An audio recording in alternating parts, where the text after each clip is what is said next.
Bueno, arrancamos, chicos. Hoy me había anotado un par de frases, bueno, un par, 6 frases me anoté, de las que yo suelo publicar Sí. para comentarlas con ustedes, comentarlas con el grupo. Eh, Porque a veces publico frases y me doy cuenta que, o sea, la frase se entiende, pero da para conversar un rato más Mm. sobre cada frase.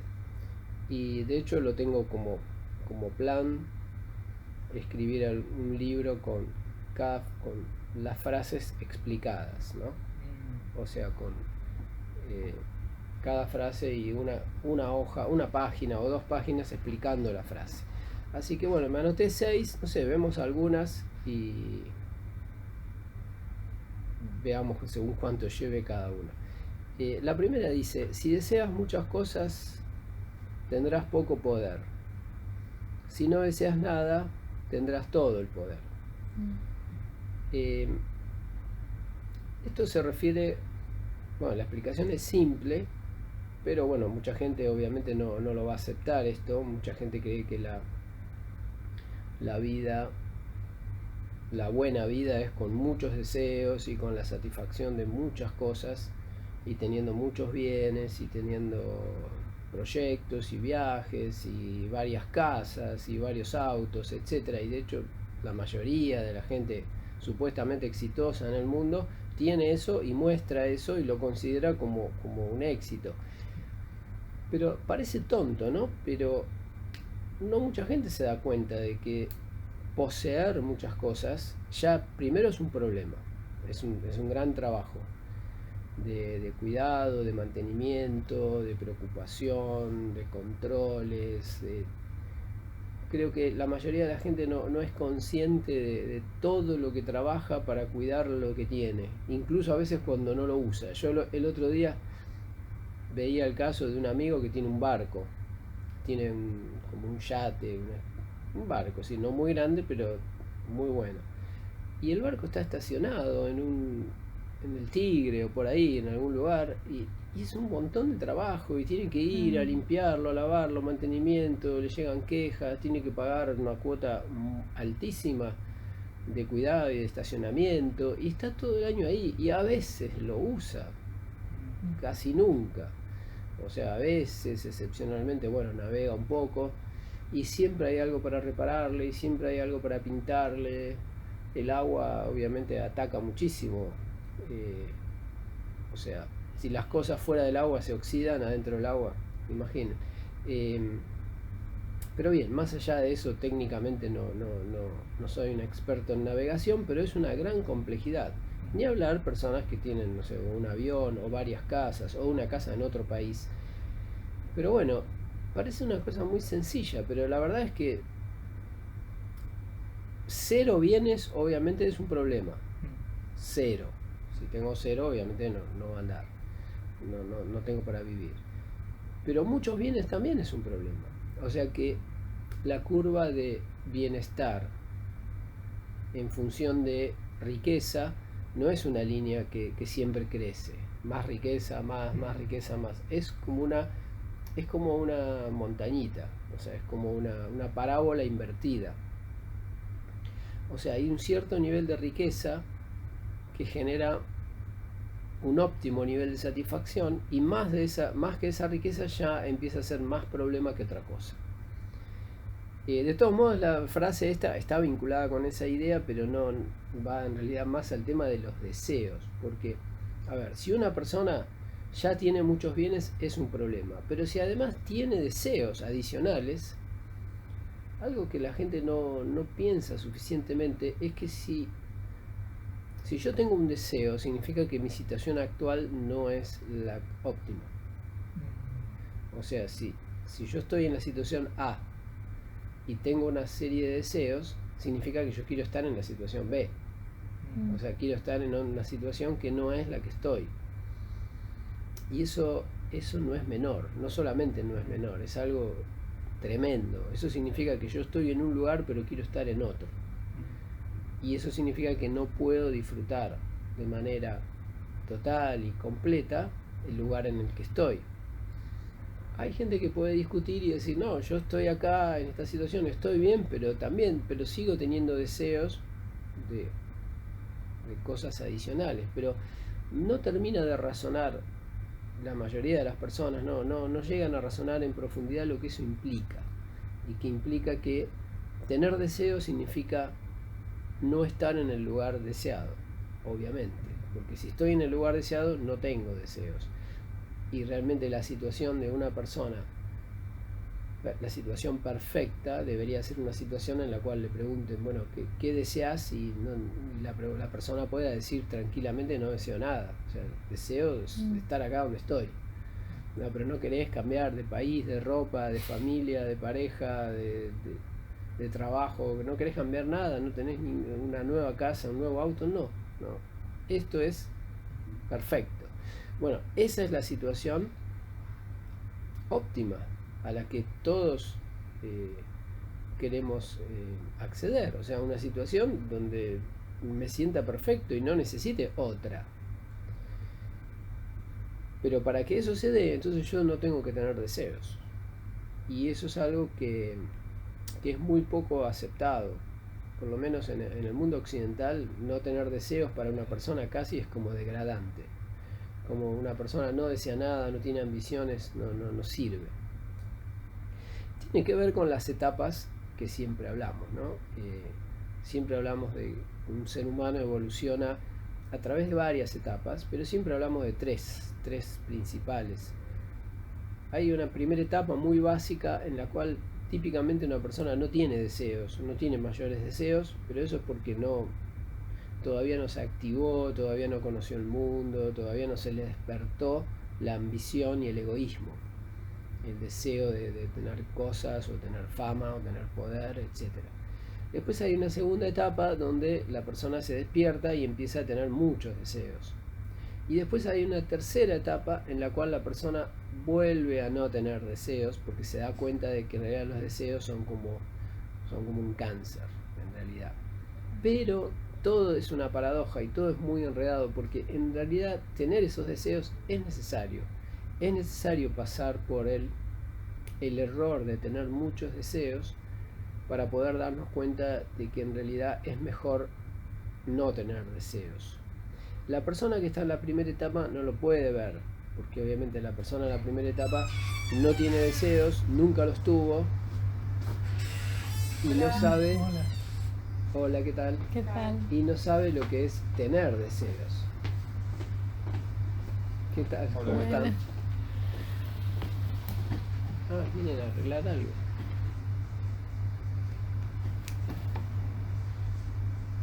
Perdón, ¿ustedes vienen a organizar algo?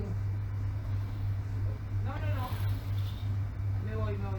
Bueno, no, pensé que venían a la reunión o algo. No, nos vamos. Ok. Bueno.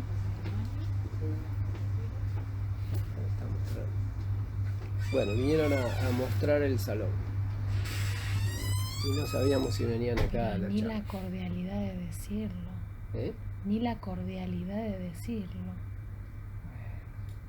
No tenemos deseos, así que no deseamos que la gente sea mejor o peor, le da lo mismo. Estábamos hablando de las tres etapas. En la etapa más básica de un ser humano no hay muchos deseos, y en la etapa más avanzada tampoco. En la etapa intermedia sí, que es la etapa normal, en la que estamos y tal vez está la mayoría de la población del mundo, persiguiendo miles de cosas, queriendo resolver miles de cosas, acumulando riqueza, inversiones, trabajando, y si no tiene objetos, tratando de obtenerlos. O sea, los deseos están, incluso en personas que no tienen riqueza. No tienen riqueza, pero sí tienen deseos. O sea, la idea de que no tener deseos es más inteligente no entra mucho, pero es la verdad. La verdad es esa. Solo que no se puede forzar. Si una persona tiene deseos, no le podemos decir, no, mira, no tengas deseos y te vas a sentir mejor. No. Si una persona tiene deseos, lo mejor que puede hacer es satisfacerlos, trabajar, perseguirlos. Lo que sí va a pasar es que a medida que desarrolle conciencia, en un momento los deseos se van a ir solos. naturalmente. O sea, los deseos no es algo que hay que matar, algo que hay que a la fuerza decir, no, no tengo que tener deseos porque me dijeron, mi maestro budista me dijo que no hay que tener deseos. Eso no sirve absolutamente para nada. Pero lo que sí es verdad es que si una persona va desarrollando conciencia, y esas son las etapas, o sea, la persona va pasando a través de diversas etapas en función de su nivel de conciencia. Bajo nivel de conciencia, la persona no tiene deseos, todavía no ni arrancó, ni conoce el mundo, no, es como una persona muy sencilla que no quiere nada. En la etapa intermedia se despierta la conciencia un poco, no mucho, y se despierta el deseo de conquistar el mundo, podríamos decir. Y ahí aparecen gran cantidad de deseos. Y si la conciencia se sigue desarrollando un poco más, entonces los deseos desaparecen. Primero bajan a un mínimo, y en realidad quedan en un mínimo, pero quedan en el mínimo que son los deseos que fácilmente podemos satisfacer. O sea, deseo vivir, deseo respirar, deseo comer, o sea, deseos muy muy básicos que son fácilmente resolubles. Entonces ahí es donde se alcanza la vida perfecta. Por otro lado, hay otra interpretación de esta frase que dice, si deseo muchas cosas, no tengo poder, y si no deseo nada, tengo todo el poder. Y eso aplica a muchas situaciones. Por ejemplo, aplica a la negociación.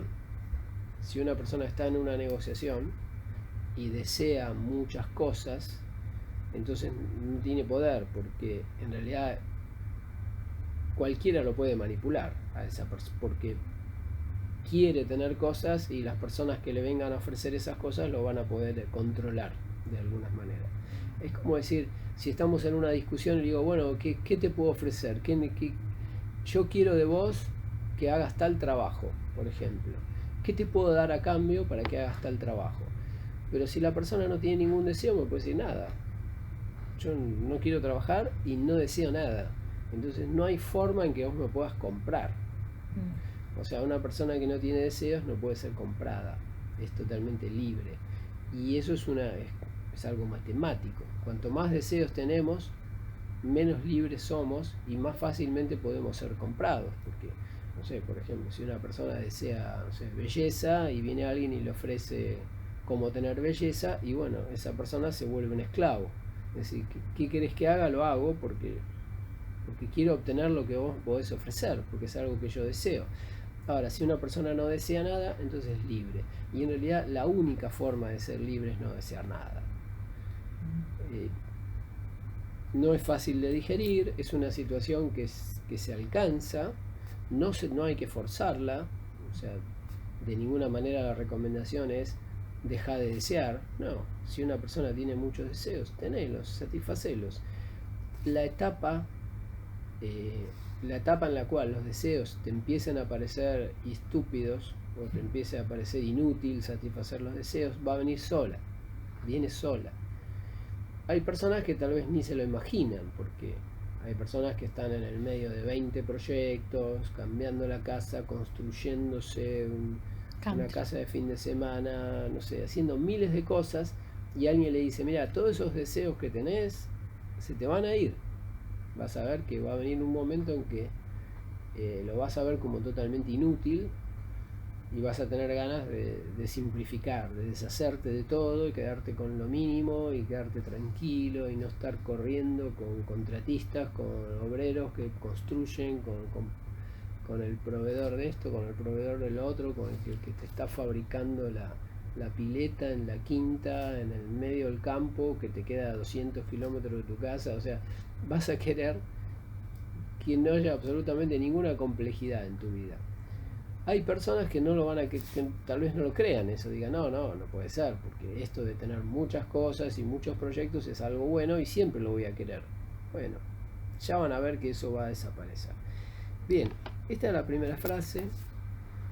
Se puede hablar mucho más, es como una frase, una idea esencial del budismo, con lo cual es profunda y tiene muchas ramificaciones. Pero bueno, como para dar algunos comentarios con respecto a cada frase. Otra frase que me anoté es, para el desarrollo material el entorno influye, obviamente, el país, la situación económica, etcétera. Para el desarrollo espiritual da lo mismo. Y eso es algo que muchas veces surgió en las charlas. O sea, la idea de si vivo en un país muy complicado, ¿qué pasa? El desarrollo espiritual se me complica. Si vivo en un país rico, el desarrollo espiritual se me facilita. La verdad es que no hay mucha correlación entre la situación del país, la situación económica y la posibilidad de desarrollo espiritual. Es como que la posibilidad de desarrollo espiritual está para todos. En cualquier país, en cualquier lugar, en la guerra, en la paz, una persona sola en una isla, una persona que vive con todas las riquezas, como fue el caso de Buda, por ejemplo, que era hijo de Siddhartha Gautama, que era hijo de un rey. Una persona totalmente pobre, o sea, como que no hay ninguna condición externa que realmente facilite el desarrollo espiritual, que es el desarrollo de conciencia. O sea, el desarrollo de... Lalo, perdón, ¿los libros ayudan o uno puede los obviarlos? libros son una etapa, o sea, casi inevitable. Es muy raro que una persona desarrolle conciencia sin nunca estudiar nada, leer nada. Podría hacerlo, podría ser, pero no es el proceso más común. Claro. Normalmente una persona, vimos, siempre pasa por las 3 etapas. En la primera etapa no hace nada, está como muy básico. En la segunda etapa hace todo. Quiere tener empresa, estudiar, hacer posgrado, máster, lee libros de todo tipo, se informa mucho, y en la tercera etapa empieza a abandonar todo eso. Ese es el proceso de desarrollo de una persona. Es como un ida y vuelta. Es como ir al mundo, tratar de conquistar todo, conquistar muchas cosas y darme cuenta de que no sirven y abandonarlas. Ese es el proceso. Y uno dice, ¿por qué directamente, si voy a ir a conquistar el mundo y después voy a abandonar todo, por qué directamente no hacer nada? Bueno, es una gran pregunta. Aparentemente no es posible.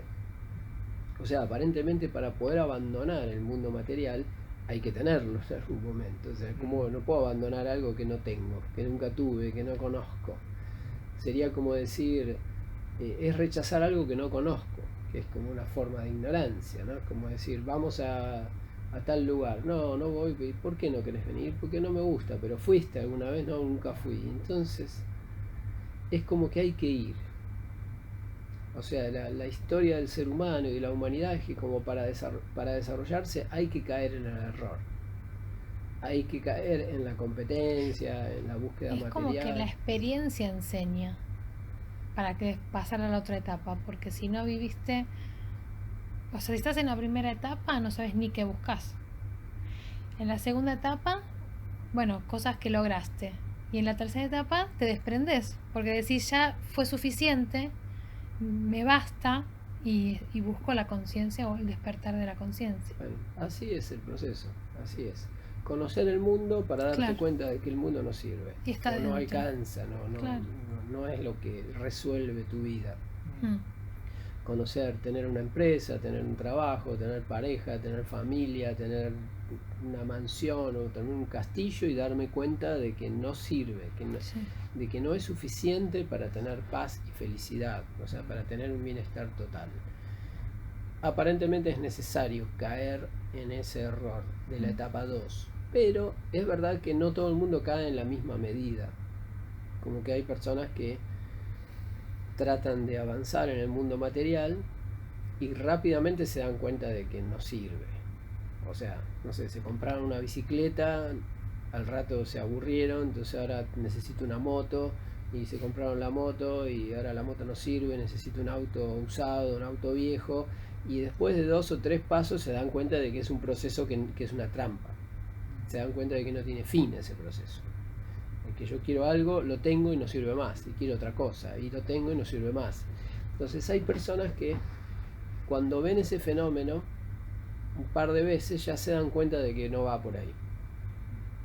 A otras personas no se dan cuenta, siguen, tienen la bicicleta, después quieren la moto, después el auto viejo, después el auto nuevo, después el auto 0 kilómetros, después el auto deportivo, después el auto eléctrico, después 2 autos, 5 autos, 8 autos, después barco, avión, y así, y no terminan O sea, terminan dándose cuenta también, siempre vamos a terminar dándonos cuenta de que todo eso no sirve, pero hay personas que para darse cuenta necesitan matarse mucho en el mundo material, obtener casi todo, llegar a ser, no sé, el hombre más rico del mundo, y ahí dice, ¿ahora qué hago?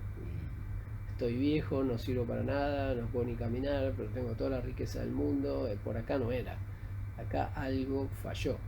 Pero bueno, hay personas que se dan cuenta rápido, hay personas que tardan mucho en darse cuenta. Pero bien, la frase hace hincapié en esto, de que la situación material en la que está una persona mucho no influye en el desarrollo espiritual. Casi podríamos decir que da lo mismo. Una persona puede ser muy pobre y desarrollarse espiritualmente, una persona puede ser muy rica y también, una persona puede ser clase media y también. Es verdad que un poco los extremos, muy extremos, de mucha riqueza o mucha pobreza, pueden complicar un poco. Porque obviamente si una persona no tiene para comer, se le va a complicar el desarrollo, o sea, el estudio, nunca le va a preocupar otro tema que no sea su comida. Y una persona que está muy, muy enriquecida puede ser que esté obnubilada. Es muy fácil que una persona que tenga mucha riqueza se maree, se pierda y crea que todo eso la hace mejor persona o la hace una persona muy valiosa, o sea, como que soy dueño del mundo porque tengo muchos bienes, y en realidad le cueste más darse cuenta de que en realidad no es nada, igual que cualquier persona, y que no somos nada, en realidad, a nivel material por lo menos. A nivel material no somos nada, a nivel espiritual sí. Pero bien, esa era otra frase que me había anotado. En principio el significado es que cualquier situación en que se encuentre una persona puede avanzar en su desarrollo espiritual, no sería un limitante. Bien, tercera frase que me anoté, dice, admiro a quienes no admiran a nadie, La leí. más que al universo mismo, ¿no? Sí. Bueno, esta frase intenta decir que en realidad no estaría correcto y ético, no sería inteligente admirar a nadie. O sea, las personas se admiran entre sí, admiro tal deportista, artista, actor, actriz o lo que sea. ¿Cómo es esto? ¿Qué es? Debe haber venido Virginia. Hola.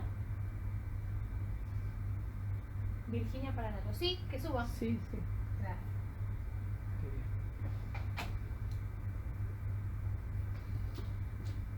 Hacemos lugar. O sea, en el mundo material la admiración funciona. Todo el mundo, y nadie cree que esté mal. O sea, mucha gente admira a futbolistas, admira a actores, o incluso a científicos o filósofos, o incluso a un maestro espiritual. Lo admira. Y eso es algo que no está bien. Es algo que no está bien porque los seres humanos en potencia somos todos iguales. Entonces no hay nada que admirar. En todo caso podríamos decir, bueno, esta persona avanzó más en un proceso que yo, pero no es un motivo de admiración.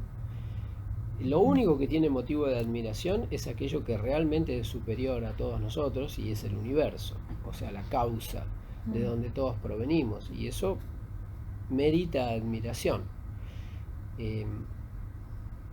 Otra forma de decirlo sería que todas las personas meritan admiración.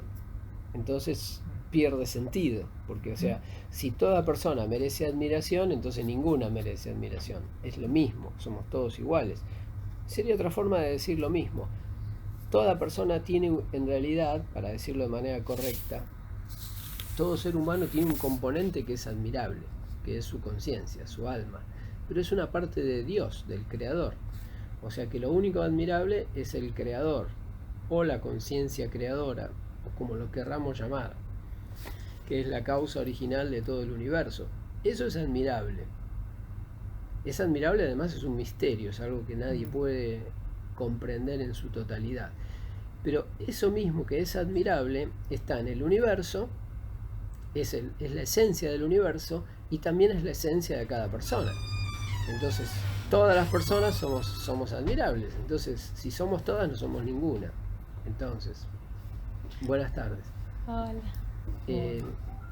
Entonces, la forma correcta de estar plantado frente al universo es o admirar todo, pero no todo lo material, sino admirar el componente espiritual de todo lo que existe, que lo tenemos en los animales, en las plantas, en los objetos y en las personas. Hay un componente que es conciencia, y ese componente es admirable, porque es como lo más elevado del universo, incomprensible, es nuestra propia esencia. Ahora, si nos admiramos entre personas, como sucede en el mundo, en realidad esa es una admiración de egos. Y es como admirar algo que no tiene sentido, algo que va a morir, algo que va a desaparecer, algo que es erróneo, algo que es soberbio, algo que es sucio, impuro. O sea, es algo que no merita admirar. Sí admirar el componente consciente de cada persona, que es perfecto, que es amoroso, que conoce la verdad, que es parte de Dios. Entonces sería que lo único admirable es la esencia del universo, o sea, la conciencia universal, y la esencia de cada persona, animal, planta u objeto, que es parte de esa conciencia universal. O sea que hay una sola cosa admirable, que es la conciencia. Y Lalo, yo cuando admiro a alguien, me pongo en una situación por debajo de esa persona y me comparo con esa persona, ¿no? Estoy como diciendo, yo en relación a la Cuando otra tomaste la persona, situación de admirar. y me comparo En con el realidad ego es raro, en realidad es raro, porque cuando vos admirás a una persona, vos te estás poniendo como sintiendo inferior a esa persona. Pero si le expresás tu admiración a esa persona también está siendo inferior que vos. O sea, está aceptando la inferioridad. ¿Por qué? Porque vos, es como si vos te acercás, no sé, a un gran profesor y le decís, uy, qué excelente su clase. Si el tipo toma tu elogio, se está posicionando por debajo de vos. Porque está diciendo, bueno, acá vino un participante a valorar mi clase. O sea que él está por encima. Y yo tomo su valoración. O sea, viene un alumno, me dice, profesor, qué buena clase.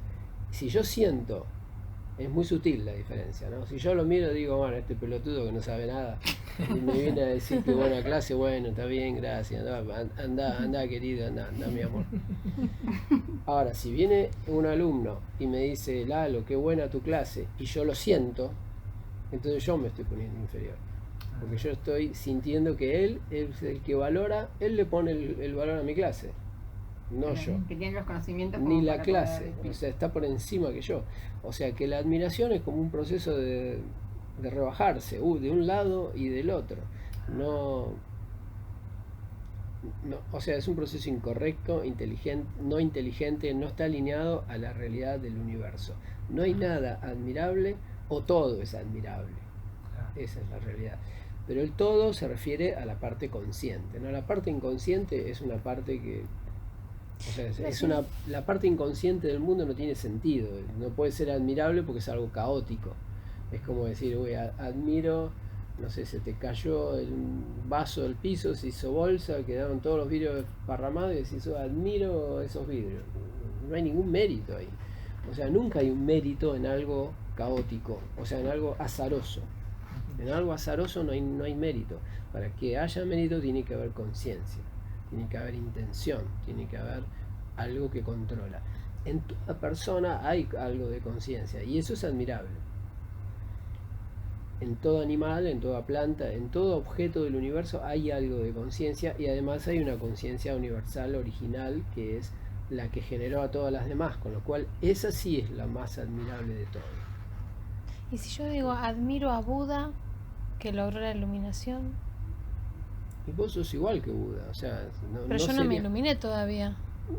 Voy a decir, bueno, valoro que pudo hacer el proceso más rápido, pero no es en su esencia, no es distinto a vos.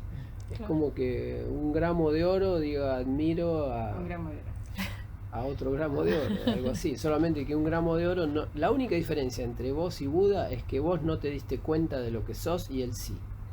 Esa es la única diferencia. Admiras eso. Uno Pues admira eso. sería una forma, pero no es la forma en que el mundo utiliza la palabra admiración. O sea, nadie dice, no, admiro a tal persona porque en realidad somos iguales, pero él se avivó antes. Claro. Nadie Se dice adelantó. eso. La gente dice, admiro a tal porque es superior y yo no puedo llegar a eso ni de casualidad. Esa es la sensación que está mal. Si uno dice, si uno la aclara a fondo, como diciendo, bueno, qué bien que tal persona, no sé, somos iguales, pero ella Despertó. tomó conciencia antes de que somos iguales, bueno, tal vez eso estaría correcto, pero eso no es el significado de admirar que normalmente utilizamos. Bien, estamos viendo frases de... Sí. Diego, ¿estás ahí o te dormiste? No, perfecto. Te extrañamos. Qué grande, Diego. Que está ahí solo, ahí concentrado, es un héroe. Impresionante, impresionante. Bien, bueno, me anoté tres, quedamos en que vemos un par de frases más y nos vamos a tomar un café. Ah, buenísimo. Quedamos en eso. No me mates, pero la pasa? verdad que justo el lunes es el día que bailo. Y la verdad que me hace reír. Ah, llegaste Por eso tarde. llego un cachito tarde. No pasa nada, no, igual no podía venir Karina, no hay comida, estamos mal. Otra frase que me anoté es, el universo no fue creado por Dios. Esta es complicada. Eso es El universo fuerte. es Dios. Ah, O sea, el otro día lo hablamos, que el universo material no fue creado por Dios, sino que fue creado por el ser humano. Pero el ser humano también es parte de Dios, con lo cual todo lo que existe es Dios. Pero la diferencia está en que hay ciertas corrientes filosóficas que hablan de un creador y del universo creado, como algo separado. Como si uno fuera el pintor y allá tenemos los cuadros que hizo el pintor. Y son dos cosas distintas. Y la realidad es que, por lo menos la conclusión a la que yo llego, ¿no? Después de muchos años de estudiar una visión, otra, diversas posturas sobre esto, la que más cierra es que el universo no es que fue creado por Dios, sino que es Dios. Es Dios en evolución. La parte material es la parte de Dios que Dios cedió, podríamos decir. Dios, recuerdan que el otro día hablamos de cómo fue el proceso de la creación, creo que en la charla del curso de milagros. Dios es como que se cortó un pedazo y ese pedazo quedó inconsciente, pero sigue siendo como potencialmente la conciencia universal, pero sin experiencia, sin información, sin datos, como si le hubieran formateado el disco rígido, algo así. Quedó en cero, entonces empieza a evolucionar otra vez hacia la perfección. Pero esa evolución es el universo material. O sea, como habrán visto, todo está evolucionando.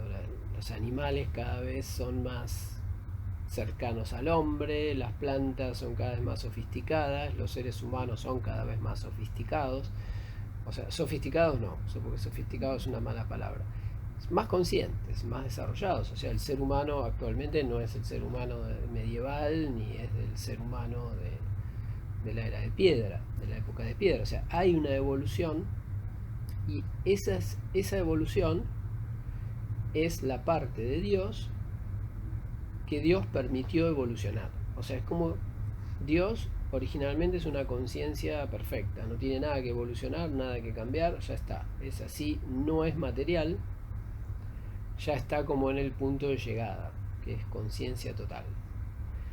Ahora, lo que hizo fue en algún momento tomó una parte, la separó y dijo, esta parte le saco, la pongo en cero y la dejo que empiece a evolucionar. Y ese es el hijo. Ese somos nosotros, es el universo, es todo lo que vemos, las plantas, los animales, todas las especies, la vida. Esa parte de la conciencia es como que volvió a cero y empezó a crecer de nuevo. Y ese crecimiento empezó de muy abajo, y muy abajo significa, no sé, amebas, primitivos, formas de vida ultra básicas, sin conciencia, sin inteligencia. Y cada vez eso va creciendo y cada vez se va despertando más. Al caer en conciencia, sabemos que la inconsciencia genera pensamientos, o sea, la conciencia es un generador de pensamientos, y esos pensamientos son creativos y van desarrollando todo lo que vemos. Pero cuando una conciencia está dormida, genera pensamientos repetitivos, genera pensamientos como en círculo, fijos, y esos pensamientos fijos se materializan, se transforman en materia. Si no hubiera pensamientos rígidos, repetitivos, no habría materia. Y de hecho, antes de que la conciencia creadora se parta de alguna manera y deje una parte sin conciencia, no había materia. No había materia porque la materia no hace falta, la materia es un problema en realidad. La materia es como una limitación, es algo que se rompe, se gasta, se oxida, lastima, golpea. O sea, la vida perfecta es sin materia, es en un estado sin riesgos, en un mundo perfecto, sin tiempo, sin espacio, sin dureza, sin paredes, sin distancias físicas. Pero como la conciencia creadora dijo, bueno, voy a generar otro ser como yo, pero para eso tiene que pasar por todo lo que yo pasé.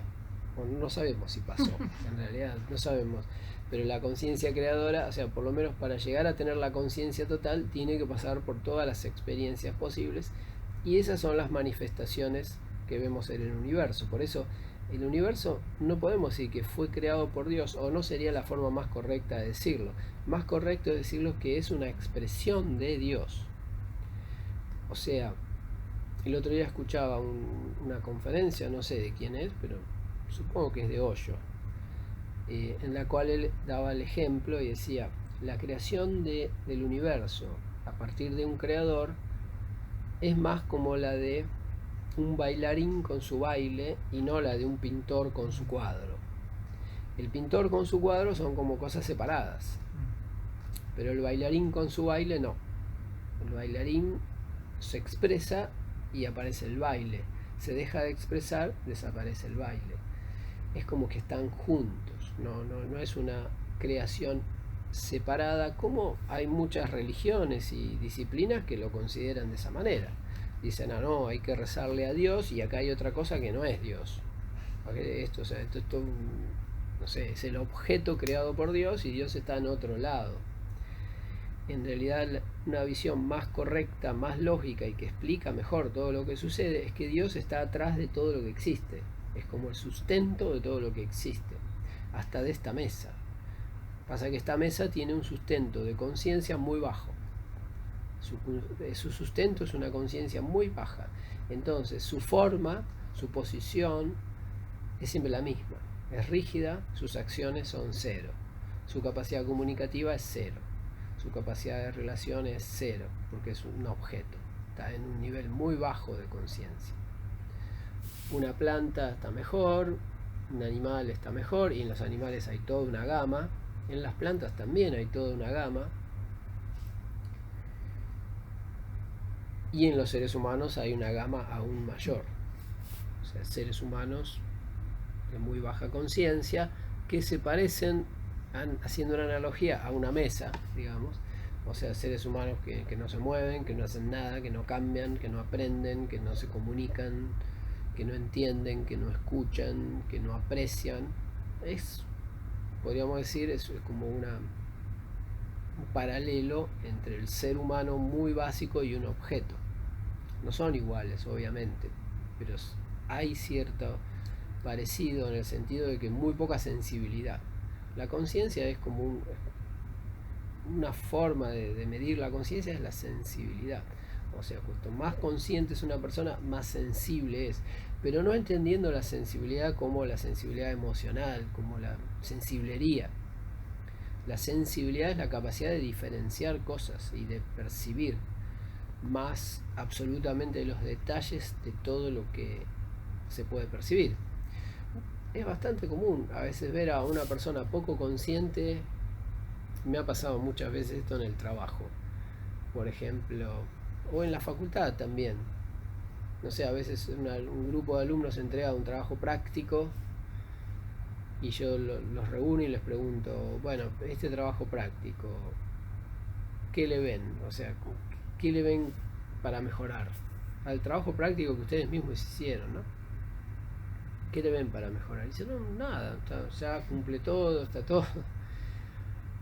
Entonces yo agarro el trabajo práctico y empezamos página por página y decimos, ves acá acento, acá coma, acá punto, acá torcido, acá falta de formato, acá hay una mancha, acá esto no coincide con Copy esto. paste Esto dos es- veces, che. Esto es ¿cómo? Copy paste dos veces. Esto, bueno, eso ya sería demasiado. Esto incoherente con esto. El índice no coincide con lo que después los títulos. Los números de página no están, o están mal, o están puestos en otro lugar, o se salteaste una página, o pasaste de la 1 a la 5 y faltan los demás números de la página. O sea, millones, pero millones de observaciones que los chicos honestamente no veían. Ellos miraban y no las veían.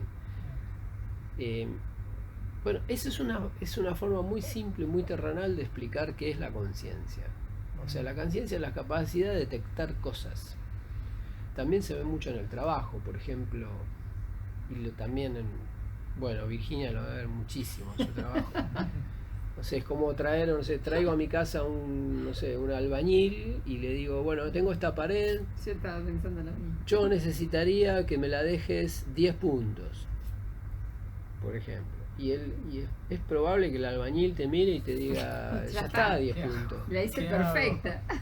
No, él no la hizo, ya estaba, Bueno, lo contratamos Bueno, para la arreglarlo. reparé y quedó. Todavía no hizo el trabajo. O sea, la situación es que le decimos, queremos que la dejes 10 puntos. O bueno, si querés, hagamos el ejemplo como vos dijiste. Contratamos un albañil, hace una pared, termina y te dice, señor, ya está. Ah, bueno, vamos a ver. Y la miro y digo, pero yo la quería 10 puntos. Y el albañil te dice, y está a 10 puntos. Y le digo, bueno, mira, acá falta un revoque. Acá Hay está un torcido. Quedó fuera de plomo. Acá está flojo, mira, lo toco y se cae. Oh. Acá está de otro color. La pintura acá está más clara, acá está más oscura. Acá hay un reborde, acá hay una rebarba. Acá te pasaste con el revoque y te pasaste encima del piso un poco, y la pared y el piso, las baldosas quedaron tapadas por el revoque. Acá hay todas pintitas de la pintura que salpicaste cuando pintaste. ¿Por qué tiene que haber pintitas en el piso? Bueno, y así. Y la lista puede ser infinita, pero infinita. No te escuché, Y el pensaba tipo en te eso. mira ¿Qué está diciendo? ¿por qué molesta? O sea, ¿Qué está si acá no hay diciendo? nada. Y bueno, y la percepción, o uno tiende a pensar que esa persona tiene mala fe, no quiere trabajar. Y en realidad es algo más complejo que eso. Es que la persona no percibe esas diferencias, esos detalles, con la misma intensidad que una persona más consciente. No lo percibe. Lo ve como algo más, como si fuera gris. Es como si uno, no sé, imaginen, una persona con alta conciencia ve una hoja en blanco con una mancha roja en el medio. Y dice, acá no va esto. Y una persona con poca conciencia ves como que ve algo más difuso. Entonces dice, bueno, podría ser, qué sé yo. O sea, se ve mucho en el trabajo, se ve mucho en el estudio. La persona poco consciente es menos exigente, no, pero no porque no quiera que las cosas estén bien, no quiera sacar un 10, no, porque no ve las diferencias, no llega a percibir los detalles de las cosas, de los procesos, de los objetos, de los colores, de las formas, no detecta las diferencias, no detecta las simetrías, no detecta las asimetrías. Esto se puede comprobar muy fácilmente y sintetiza muchos problemas que suceden en el trabajo, ¿no? Donde hay un jefe que pretende que un empleado haga las cosas de determinada forma y no lo puede hacer porque tiene un nivel de conciencia inferior. Entonces no percibe las necesidades, no percibe los detalles, no percibe las pequeñas mejoras que el jefe quiere, pero que el empleado no llega a percibir. Se ve mucho, por ejemplo, en la atención al cliente también. A veces, no sé, un empleado está atendiendo a un cliente y el jefe después lo llama y le dice, bueno, pero escúchame, yo quiero que atiendas bien a los clientes. Y el empleado le dice, sí, pero yo atiendo bien a los clientes. Perdóname, pero yo te vi con mala cara, con una mirada rara, con parado de manera desprolija, mal vestido, no tenés prendido el botón de la camisa, tenés que tenerlo prendido, no tenés el uniforme, no tenés el sombrero que tenés que tener puesto, te parás medio encorvado cuando hablas con los clientes, les hablas con un tono medio desagradable o un tono como soberbio, y el tipo te mira como diciendo, ¿y eso qué es? Todo ese tono, el color, la postura, eso no existe, no lo ve. O sea, está fuera de su campo de percepción, o sea, fuera de su campo de conciencia. Se puede trabajar eso, pero si la persona tiene un nivel de conciencia que no alcanza a percibir esos objetos, no alcanza la capacitación. O sea, no hay forma. Esa persona tiene que madurar mucho, tiene que cometer errores, tiene que sufrir, tiene que ser despedido de un trabajo, despedido de otro, o castigado, o retado, hasta que un día se despierta. Y dice, ay, y había un montón de detalles que yo no veía. Bueno, y esa es la conciencia. Y así se va desarrollando la conciencia. A los golpes. Sí. Salvo que, bueno, una persona esté realmente en otra actitud, que a veces sucede más cuando ya en etapas más avanzadas de desarrollo de conciencia, y la persona ya esté observándose y quiera mejorar. Pero la persona que está en un nivel medio o bajo de desarrollo de conciencia no se observa, simplemente trata de hacer lo que le parece y después tiene resultados negativos, y esos resultados negativos la golpean y la van impulsando a despertarse. Bien, bueno, otra frase que traje es la siguiente, dice, madurar de verdad no es ajustarse a las reglas del hombre y del mundo material, que es lo que típicamente se considera, sino que madurar de verdad es ajustarse a las reglas del universo. Esta frase da para mucho, no sé si puedo sintetizarla. En el mundo material en general se considera que una persona madura cuando, bueno, trabaja, sienta cabeza, se casa, termina su estudio, tiene su título, se ajusta a las leyes, se ajusta a las normas de la cultura, aprende a ser educado, aprende a soportar lo que le dicen que hay que soportar, o sea, aprende a copiar al modelo de la sociedad. Y entonces dice, bueno, maduró, la persona maduró, se dejó de jugar, dejó de no sé, le gustaba bailar, dejó de bailar, se puso a trabajar, se puso un negocio. O sea, hay como un concepto egocéntrico de la maduración y hay un concepto espiritual de la maduración. Hay como dos formas de maduración. Una es una maduración incorrecta, que te lleva a ser cada vez más esclavo, y la otra es la maduración correcta o verdadera, que te lleva a ser cada vez más libre. O sea, la maduración verdadera te lleva a ser más libre y tiene que ver con ajustarte a las reglas naturales, a tu cuerpo, a lo que necesita, a todo lo que tu cuerpo necesita en cada momento. Por ejemplo, o sea, la sociedad actual dice, sos maduro si, no sé, tenés hambre pero no comés porque estás en una reunión muy importante del trabajo, y eso es madurez. Sí, esa es madurez del ego, no es madurez del alma, porque la madurez del alma es totalmente libre y llevaría a que una persona se ajuste totalmente a la naturaleza, a los ciclos, a su sueño, a su hambre, a sus deseos totalmente reales y naturales de su cuerpo. Esa sería una maduración. Eso implica volverse totalmente simple, alinearte a los ciclos de la naturaleza, a los horarios de la naturaleza, al biorritmo. La sociedad es como que ha generado un concepto de maduración totalmente distinto, que es al contrario. O sea, Deja de lado toda tu libertad, tu frescura, tu espontaneidad, dejala. Esa es una cosa de la infancia, es inmadura. Y madura. Y al madurar te volvés una persona gris, estructurada, muy egocéntrica, soberbia normalmente, llena de etiquetas y creencias que hacen a la maduración del ego.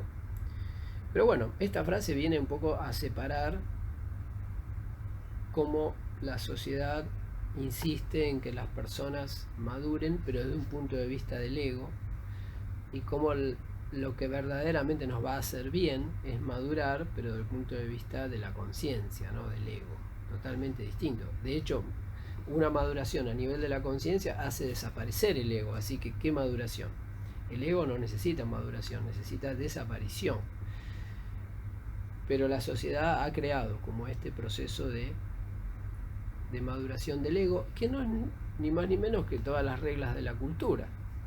O sea, si una persona sigue todas las reglas de la cultura, la sociedad lo considera maduro. Y en realidad no es nada, porque es como un error en sí mismo. Es como que la sociedad estableció un montón de convenciones que establecen qué es ser maduro, que son falsas. Y si una persona las cumple, entonces pasa a ser considerado maduro por la sociedad. Es toda una falsedad, pero es como un juego en el cual todos están de acuerdo, inconscientemente, y entonces existe como que tiene valor. Es un valor que va a desaparecer, obviamente, porque cuando las personas se vuelvan conscientes van a decir, ¿qué es esto? Que yo para madurar tengo que tener familia a tal edad, tengo que ponerme un turbante, tengo que ponerme ese sombrero. No sé, me imagino, algunos judíos ortodoxos tienen ciertas fiestas, ciertos eventos, y sé que tienen como un sombrero que es muy raro. Sí, que le Sí. sale una rulita. Que es como un cilindro, es como Sí. un cilindro muy parejito, de piel, ¿no? Pero es como circular y gruesito. Entiendo que es muy caro, no sé, que debe costar como 5.000, 6.000 o 7.000 dólares, y que es como un símbolo de riqueza o de haber alcanzado algo. Pero bueno, me acordé nada más de que es una cosa así que es bien un símbolo de la maduración del ego. O sea, eso no vale nada en realidad. Que yo tenga sombrero o no tenga sombrero no cambia absolutamente nada de mis características verdaderamente valiosas. Pero la sociedad ha inventado símbolos, y el cumplimiento de esos símbolos y de esos rituales y de esas normas lo asocia a un proceso de maduración, que en realidad no es un proceso de maduración, es un proceso de programación y de ajuste a una serie de reglas que son totalmente convencionales, caprichosas, y que lo único que hacen es limitar la vida. O sea, una persona queda totalmente limitada, tiene que cumplir horarios, eventos, vestimentas, actitudes, un montón de reglas que no puede cumplir, un montón de reglas que establecen cosas que no puede hacer, un montón de reglas que establecen lo que sí debe hacer. No sé, entiendo que en la Torá, no sé hasta qué punto eso se cumple o no se cumple. En los ortodoxos creo que Los hay ortodoxos son 600 y pico de mandamientos, supuestamente, o de reglas de vida que hay que seguir. Bueno, esa es la maduración del ego. Obviamente no lleva a ningún lado, lleva a una esclavización total, a un sufrimiento, lleva a la neurosis, porque el ser humano naturalmente quiere hacer un montón de cosas. Algunas son malas, otras son buenas, porque mientras uno sea inconsciente, lo que uno quiere hacer naturalmente no es todo bueno, obviamente. Es gran parte malo, gran parte bueno, pero eso es lo natural en el momento, en su estado de conciencia. En la medida que eso sea reprimido, el desarrollo se va a retrasar. O sea, la verdad es que si uno quisiera que la humanidad se desarrolle rápidamente, todo lo que es reprimido debería liberarse, incluso lo malo, no importa. Está bien, va a haber mucha destrucción, mucho sufrimiento, pero el desarrollo va a ser mucho más rápido, porque va a ser real. O sea, es como cuando un chico, no sé, quiere romper algo y la madre no lo deja. Entonces el chico no lo rompe porque la madre no lo deja, pero quiere romperlo. Se nos reprime eso. Entonces está reprimido, se enferma, sufre y termina teniendo un trauma o incrementando su neurosis, y uno dice, para el crecimiento del chico habría sido mejor que lo rompa. O sea, que la madre lo deje libre, vaya, lo rompa, se lastime, sufra y aprenda. Claro que eso es un ejemplo más o menos manejable. En otros casos hay tipos que lo que quieren hacer no es romper algo, quieren matar a alguien. Y uno dice, eso es re loco. Y sí, pero para la evolución rápida de la humanidad, tal vez sería mejor que la gente haga lo que tenga que hacer. Y que no haya una represión, porque la represión no corrige. La represión no genera conciencia, simplemente genera un mundo ordenado que parece ordenado, pero que internamente es una locura total. O sea, a nivel mental es una locura. Pero bueno, ese es el mundo del ego. Se busca un orden, se busca más o menos una armonía totalmente superficial y aparente, y en la profundidad de las personas hay una locura total, que nunca se va a poder curar, porque está como tapada y negada por las mismas personas, por la misma persona, y hacia afuera un orden como falso o simulado, podríamos decir. Bien, ¿cómo era la frase? Madurar de verdad versus...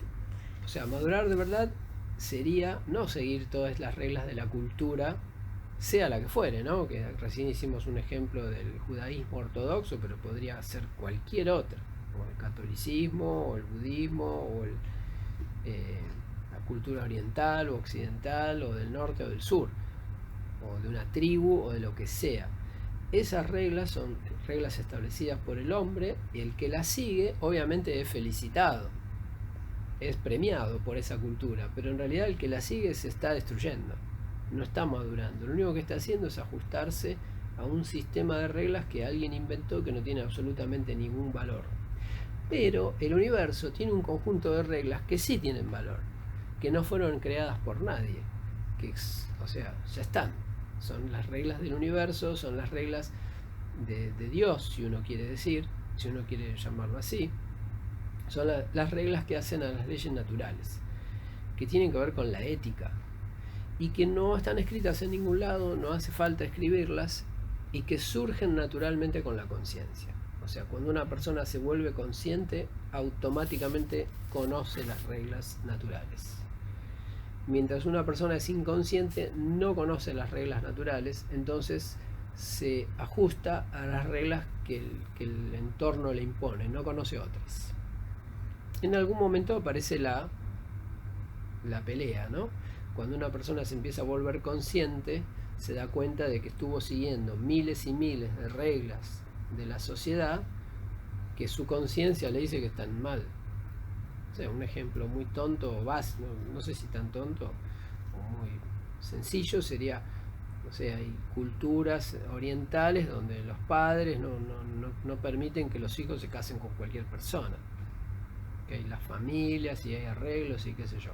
Mientras la persona está inconsciente, eso está perfecto, funciona, todos se ajustan, les encanta el sistema, lo siguen. Se ponen felices, de ay, mi familia me arregló el casamiento, bueno, ¿y quién será? Ay, no sé. Todo el mundo feliz cuando está inconsciente, porque son como hormiguitas que siguen un modelo, no importa el que sea, lo van a seguir.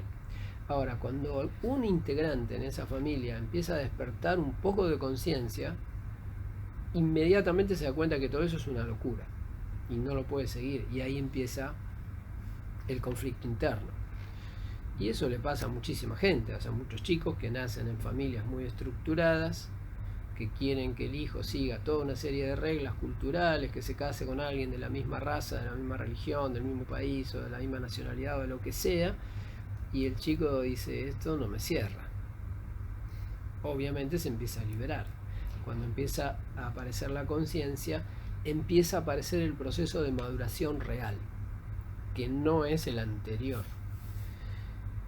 Y seguro hay muchas familias donde aparecen que hay dos hijos, uno totalmente ajustado a las reglas de la cultura y que es el más querido, hermoso, divino, qué maduro, qué inteligente, qué buen hijo que me salió, y el otro rebelde. Puede ser que sea rebelde por idiota, porque los pasan, pero también puede ser que sea rebelde para el otro lado, o sea, rebelde porque es más inteligente que su familia. O sea, tiene un nivel de conciencia que ya no le permite aceptar todos esos rituales estúpidos, ridículos, contrarios a la libertad y totalmente insalubres, digamos, para una persona libre. Pero bien, esa es la maduración real, la de la conciencia, versus la maduración del ego, son totalmente, casi diametralmente opuestas. Bien, última frase que me traje para hoy, que es algo paradójico, y la escribí hace unos días, que dice: aceptar que uno es culpable de todo lo que le sucede, o mejor dicho, aceptar que eres culpable de todo lo que te sucede, te permitirá ver que en realidad no eres culpable de nada. Es muy paradójico, ¿eh? La verdad que es una frase, está buena, porque es como confusa, ¿no? Aceptar que eres culpable de todo lo que te sucede te permitirá ver que no eres culpable de nada. ¿A qué se refiere exactamente? La mayoría de las personas no aceptan que son culpables de todo lo que les sucede. Echan culpas a otras personas, a otros hechos, a otros eventos, y ocupan toda su energía en negar su culpa, negar su responsabilidad. Ese hecho de estar todo el tiempo dedicando su energía a negar su culpabilidad los mantiene como en un estado de ignorancia, porque eso no les permite ver la realidad. Para yo no ver la realidad, o sea, tengo que entrar en un estado de negación, y si entro en este estado de negación es como que no puedo comprender lo que realmente está pasando. O sea que mientras yo me esfuerce por tratar de demostrar de que no soy culpable, significa que en el fondo siento que soy culpable. No sé si se entiende. Sí. Si yo me mato por demostrar, no, yo no robé nada, es porque en el fondo creo que debo haber robado algo. Porque si no, directamente ni me gasto. O sea, yo no robé nada, listo, chao.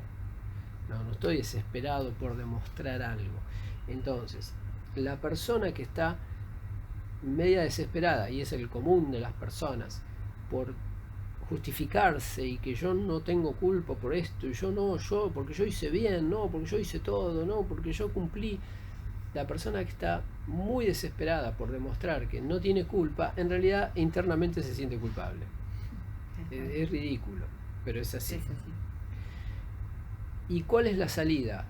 Si la persona deja de tratar, o sea, acepto que soy culpable o que soy responsable, si queremos, para usar una palabra más positiva, que si acepto un día, hago clic y acepto que soy responsable de todo lo que me pasa, automáticamente se me va el sentimiento de culpa interno, acepto la culpa verdadera, pero mi responsabilidad, eso me abre la mente a aprender y me abre la mente a darme cuenta de que en realidad no soy responsable. O sea que me hice responsable, pero después analicé bien y me di cuenta de que todos los errores que cometí fueron en un estado de inconsciencia anterior. Entonces obviamente no puedo ser responsable porque estaba loco yo. Liberás. O sea, acepté que estoy loco, me di cuenta que estoy loco, entonces me doy cuenta de que todo lo que hice, en realidad todo lo que me llevó a mi situación y a todos mis problemas lo hice yo, claro que lo hice yo, pero me doy cuenta de que lo hice en un estado de locura, en un estado de inconsciencia, de total desconocimiento de las consecuencias. Entonces en realidad no soy culpable. Es un proceso muy loco, pero la mayoría de las personas están como muy ocupadas en tratar de rechazar la culpabilidad, entonces nunca van a poder llegar a ver, primero, o sea, nunca van a poder llegar a ver conscientemente su culpa, la tienen inconsciente, y nunca van a poder pasar a la siguiente etapa de mayor claridad y poder darse cuenta de que en realidad sí son responsables de todo lo que hicieron para llegar a la situación en que estén, lo hicieron ellos, no lo hizo nadie más, pero que en realidad lo hicieron en un estado de ceguera. Entonces ahí sobreviene la paz total y el perdón, el auto perdón, porque es, sí, soy responsable de lo que hice, pero lo hice en un estado de somnolencia. Entonces en realidad, por más que yo me quiero hacer responsable, no soy responsable. Mientras una persona está muy ocupada por negar la responsabilidad, no llega a darse cuenta de eso.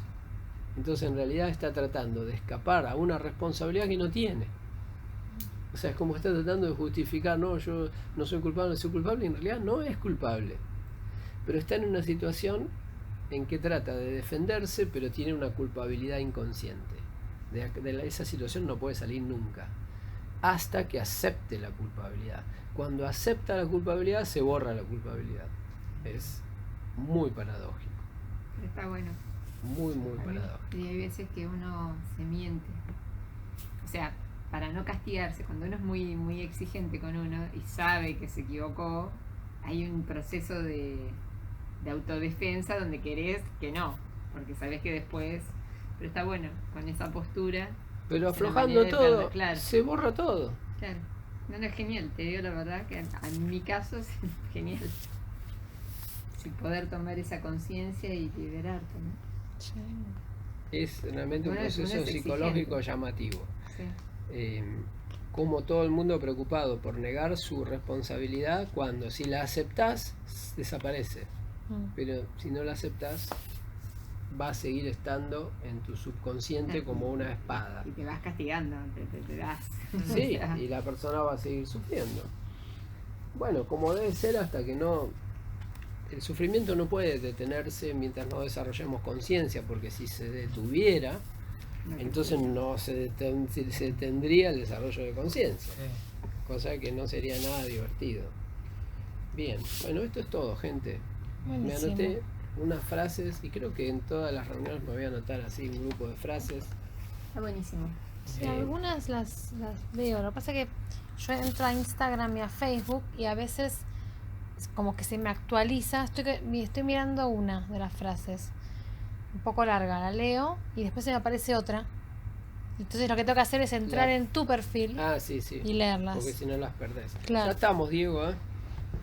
Perfecto. Si estás ahí, Sí, estoy acá. qué grande, sos un prócer. Bueno, nos vemos, Diego.